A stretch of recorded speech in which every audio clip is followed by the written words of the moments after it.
Apa itu Ombudsman? Ombudsman adalah sebuah lembaga negara yang mengawasi penyelenggaraan pelayanan publik. Ombudsman berasal dari bahasa Skandinavia kuno yang berarti perwakilan. Akar kata ombudsman berasal dari kata umbud atau ombud yang artinya proksi atau wali amanat atau attorney yang berarti pengacara. Di berbagai negara, ombudsman dipandang sebagai kuasa hukum yang membela, melindungi, dan memperjuangkan hak-hak masyarakat. Tidak hanya di Indonesia, saat ini di seluruh dunia ada 170 ombudsman yang tergabung dalam International Ombudsman Association. Pelayanan publik yang diawasi oleh ombudsman mencakup dua kategori. Yang pertama adalah pelayanan yang diselenggarakan oleh instansi pemerintahan, badan usaha milik negara, badan usaha milik daerah, serta badan hukum milik negara. Dan yang kedua adalah pelayanan yang diselenggarakan oleh badan hukum swasta atau perorangan yang sumber pendanaannya berasal dari APBD atau APBN baik sebagian maupun keseluruhannya. Lingkup pelayanan publik itu apa saja ya? Ternyata ada banyak sekali lingkupnya.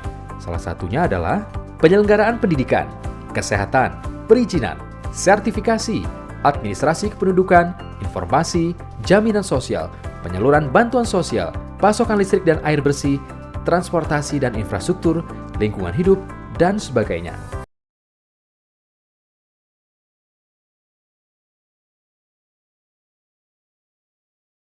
Sejahtera, tidak ada korupsi, para penyelenggara negaranya baik-baik gitu ya, mematuhi semua aturan, warga negaranya patuh hukum, kalau ada komplain itu cepat selesai, penjara pun tidak banyak yang dihukum, tidak ada pejabat yang dituduh korupsi di pengadilan.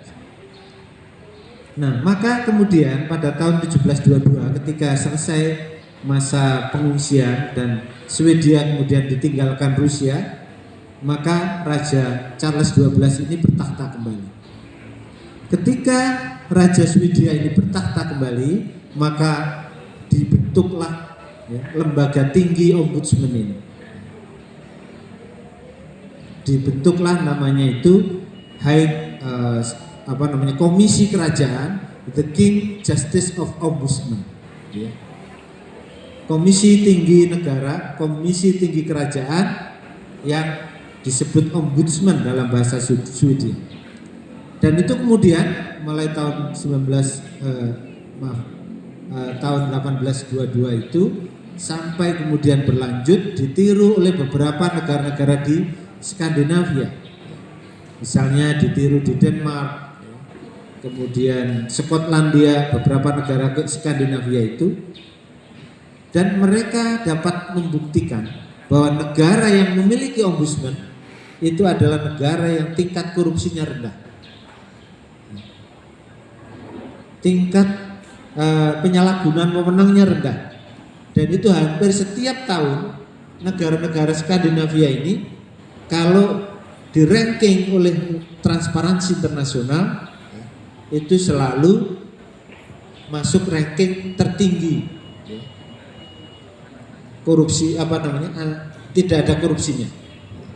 Jadi kalau Bapak Ibu sekalian setiap tahun melihat Transparansi Internasional yang menerbitkan ranking negara yang terkorup dan yang tidak korup, nah maka negara-negara Skandinavia ini selalu masuk 10 besar. Selain kalau di Asia ini ada Singapura. Nah, atas dasar itulah pada zaman Presiden B.J. Habibie ketika reformasi, selain ada ide membentuk Komisi Pemberantasan Korupsi KPK, juga dibentuklah Ombudsman. Berdasarkan TAP MPR nomor 8 tahun 2001 atau tahun 2000 kalau tidak salah, ada namanya TAP MPR tentang arah kebijakan pembentukan penyelenggaraan pemerintahan yang bebas KKN. Dan di dalam TAP tersebut, di antara pasalnya memerintahkan supaya dibentuk Komisi Pemberantasan Korupsi. Ada 5 lembaga kalau tidak salah waktu itu, Mahkamah Konstitusi, Komisi Yudisial, dan diantaranya juga adalah Ombudsman. Nah, Presiden B.J. Habibie kemudian membentuk tim untuk melakukan kajian dengan pergi belajar ke Swedia. Di antara yang ke Swedia juga ada yang ke Turki. Nah, kemudian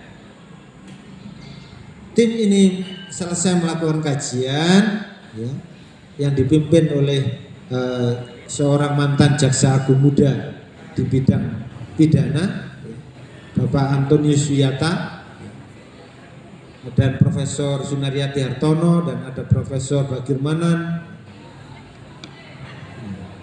Anggota tim yang paling muda waktu itu sekarang menjadi Menteri Koperasi, Bapak Teten Mas Duki. Nah, setelah pulang kemudian presidennya ganti, yaitu Presiden Gus Dur Abdurrahman Wahid. Nah, oleh Presiden Gus Dur dibuatlah keputusan Presiden nomor 44 tahun 2000. Dibentuklah Komisi Ombudsman Nasional yang disingkat dengan KUN, Komisi Ombudsman Nasional, yang dipimpin juga kemudian tugas itu diserahkan kembali Pak Antonius Wiyata dan kawan-kawan, ada 9 orang, dan dirintislah ombudsman ini, pembentukannya dan pendiriannya. Setelah berjalan kurang lebih 6 tahun, tahun 2006-2007, kemudian muncullah gagasan untuk dibentuk undang-undang mengenai ombudsman, dan disahkan undang-undang ombudsman pada tahun 2008, tepatnya pada bulan Oktober. Baik, jadi kembali kepada tadi, ombudsman itu tugasnya adalah melakukan pengawasan terhadap penyelenggaraan pelayanan publik yang dilakukan oleh penyelenggara negara dari pusat sampai daerah, penyelenggara pemerintahan dari pusat sampai ke daerah, BUMN, BUMD, badan BHMN, badan hukum milik negara. Nah, apa saja yang kemudian menjadi wewenang ombudsman?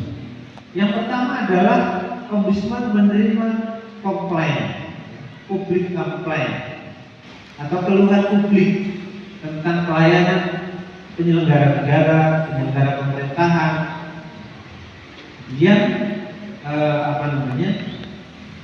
menimbulkan kerugian secara material maupun secara imaterial. Secara material, misalnya kehilangan uang. Contoh, umpamanya, Bapak Ibu, saudara-saudara sekalian, warga Kolaka, Kabupaten Kolaka ini, untuk mengurus sesuatu surat harus ke Kendari. Ke Kendari itu kan memerlukan transportasi, harus menyisihkan waktu. Mestinya sehari yang kerja itu dapat uang 50.000, karena harus ke Kendari kehilangan 100.000. Sampai di sana sudah kehilangan tenaga, kehilangan kesempatan dapat uang, kehilangan uang, tidak dilayani dengan baik. Umpamanya ngurus apa kalau ke Kendari dulu misalnya. Orang Kolaka ngurus sesuatu ke Kendari itu apa? Ada nggak?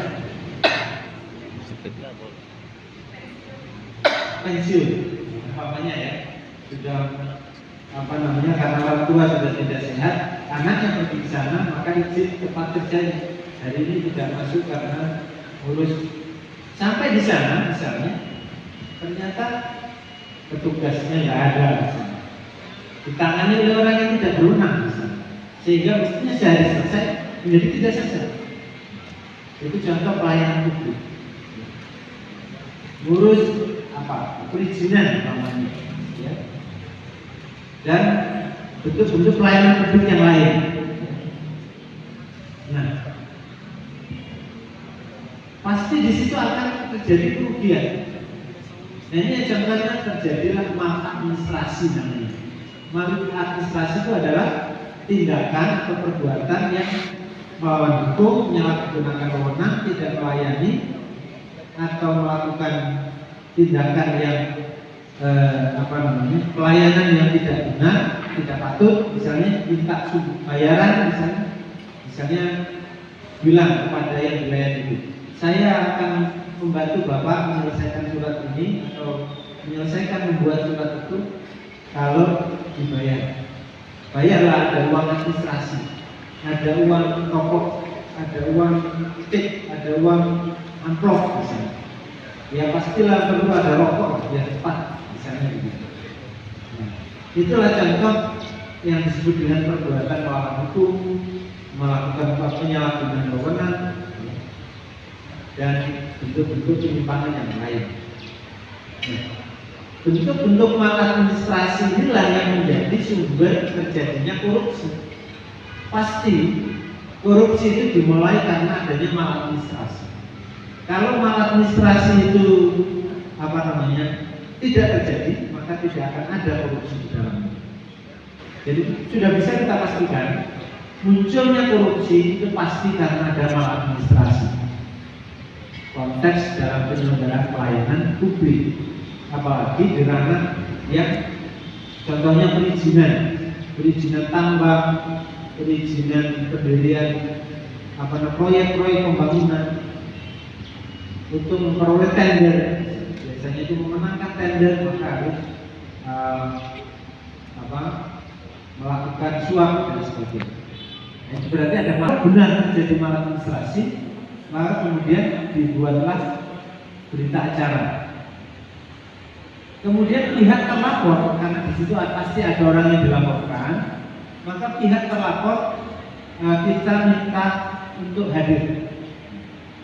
Saudara sekalian, pihak terlapor yang tidak mau hadir ketika diundang ombudsman dengan benar, maka pihak terlapor tersebut dapat dipanggil paksa. Itu salah satu kewenangan ombudsman. Jadi kalau orang-orang yang dilaporkan masyarakat melakukan maladministrasi dipanggil ombudsman tidak hadir, maka orang itu dapat dipanggil paksa. Nah, setelah melakukan proses verifikasi, identifikasi, kemudian pemeriksaan tadi dengan memanggil semua pihak, kemudian ombudsman diberi kewenangan untuk melakukan mediasi atau rekonsiliasi supaya kasus itu tidak berlanjut dan supaya kasus itu selesai, bukan terus terjadi maladministrasi.